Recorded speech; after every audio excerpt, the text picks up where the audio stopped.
Now, I couldn't do this, clear and lead with my hips in the downswing. I used to have a downswing where my hips got to impact like this, dead square on, really a rush and a blur in transition. Even my weight hanging back in the trail side, to that right side. That's what I see so many amateur golfers do. And these two drills really were absolutely transformative for me to be able to clear those hips. So for you guys doing out there, it's not only going to help you clear and lead with your hips better, it's going to help you with power, it's going to help you with control of your club face, club speed, everything you want. So let's get into it. So let's get into this first drill. So with this first drill was so instrumental for me. Both of these were, which I encourage all you to do it. So like I said in that intro there, I used to start the downswing so quick and blurred with my arms. I would just pull the shaft down, have no time for my body to do anything at all, where I'll get that big, normally a left one in there. The only way for me to function with that was to get the club face opening up early to be able to time all the closure of face that's going to happen if I'm not got any body rotation or any hip clearance. So what my coach at the time gave me, he gave me two drills. It was the first one. So this was called a step through drill. So this is one I talk about quite a lot on the channel. And it was so crucial for me in my journey to be able to get the hips clearing and get rotating. There's a bunch of drills that I've talked about in the past as well, but this was absolutely one of the best ones. So what we do here, we set up to the golf ball just like normal, and then we bring our left foot over to our right foot, club out the middle of our stance there, and then step. As soon as we take the club back, step. So what that's doing, that's getting me ultimately moving my body in the downswing sequencing terms with my lower body extremely early. So that's where I'm getting that downswing sequencing starting with my lower body in the takeaway. So now it's impossible for me to rush with my upper body because my lower body has had such a head start that it is just going to sequence me out a lot more, and especially like me, really rushed. This is exactly what I needed. So bringing the foot over, club out the middle. It's really hard, so absolutely be warned for that.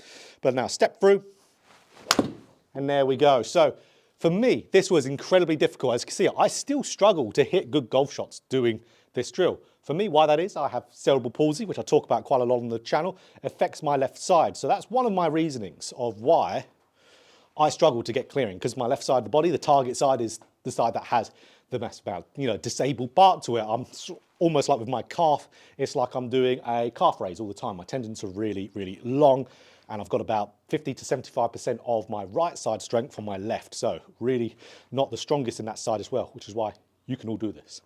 So that's where doing this drill a ton didn't only get me, of course, to get those hips leading quicker because it's doing it in the takeaway, but it also helped me with my striking issues.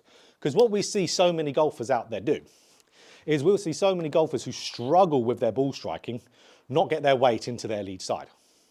So that's where, if you, of course, you're getting that foot planting over extremely early, you're getting your weight into your left side really early. So that means the lowest point of your swing arc is going to be after that golf ball. The better we shift, the lowest point of the swing arc moves after the ball. If we don't shift and we hang back, low point of the swing arc either gets level with the ball or behind it. That's going to be a really poor shot. So it doesn't only help with clearing the hips, which is really good for many things, but it helps with your general ball striking as well. So club over to the middle foot and then step through. So you don't need to hit them hard or anything like that. Just try and make contact is ultimately it. So that's where, when you're doing a drill that's really tough, something I always say to you guys on YouTube or to my students over on Skillist, I'll say to them, you absolutely need to see bad shots at times when you're doing a drill. If you're puring your drill all the time, well, that could be just a brilliant drill, but ultimately it's most likely it's not really targeting or improving your faults all too much. So that's where, for me, again, I could probably hit 100 balls here and I'll probably hit 50 of them good. That doesn't mean the drill's bad. That just means it really targets my area, which for me, my weak side of my body. But this isn't just good for myself. Again, it got me to where I'm clearing the hips really nicely now, being a disabled golfer as well. But it will get all of you, absolutely all of you, moving better. So even there, I mean, I'm quite happy with those last few shots. Variable in a bit of distance, but again, because sometimes I'm just not going to be able to commit onto that left side. You will all have a much better array of shots, most likely, than I do doing this drill. But they were all relatively good contact, which is what I really want. And if I stood here doing a load of balls, yeah, I'll probably hit absolutely a handful of them, not great. But I'm going to be training the subconscious to get onto this left side. So this was the drill number one. In the simple terms for this video, clearing and leading with the hips gets the hips starting really early and stopped me from really rushing. Oh, that was nice. Lovely and straight.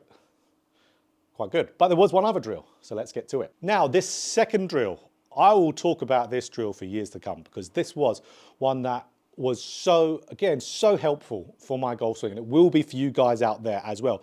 There's not a single golfer who can't use this drill. Probably one, actually. Hideki Matsuyama might not be able to because he already does it, and that is pausing at the top of your swing. So you can view this as the step after doing the previous drill. So once you feel good and comfortable with that step drill, you can do this drill afterwards.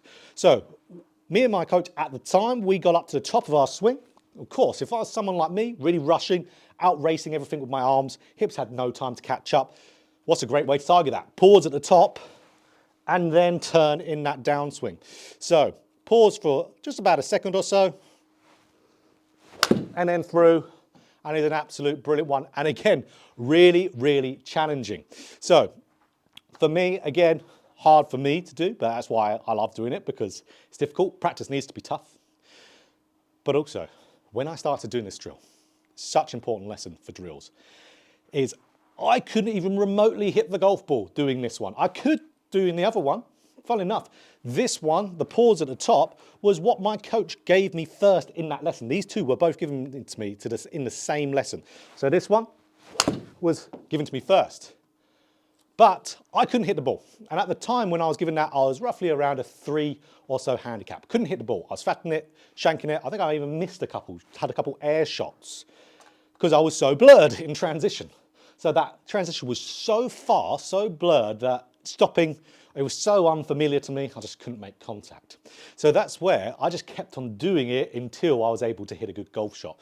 And that's where we had that step through drill. Ultimately, when the first time I was introduced to that drill, which was from this lesson we're talking about here, was given to me because I was so bad doing that other drill. So it just gave it to me so I would have something that was almost like a little bit easier to do. So of course, still really tough, but imagine it like you're in the gym.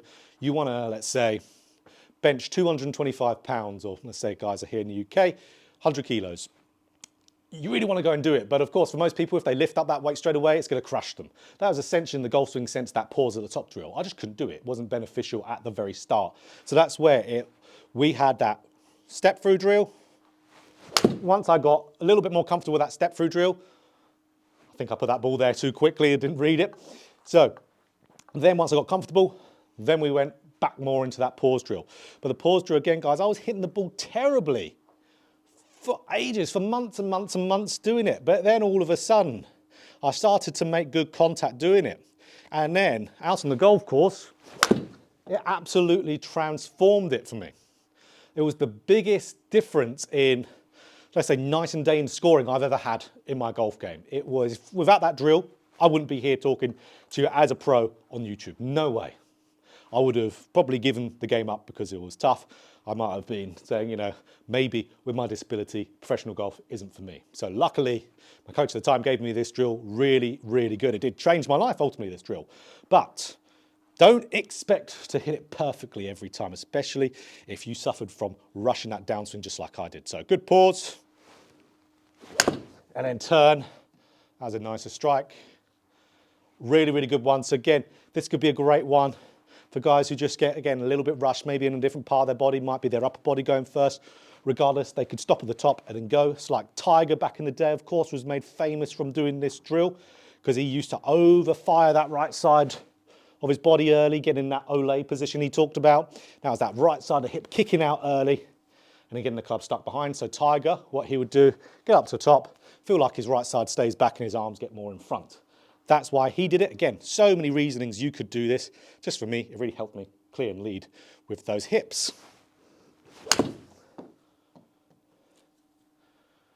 So guys, if you are really struggling to clear and lead with those hips, absolutely, this will help you a ton.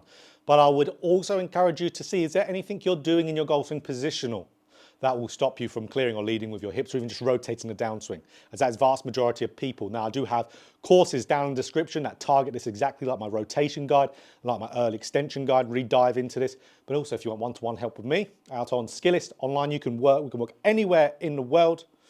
You've absolutely got me available from there. Link in the description. And if you're in the local area on the west coast of Scotland, maybe you're going and playing the brilliant golf courses around here, and you want to tune up your numbers before you go and play, Tee to Green in Ayr in South Ayrshire.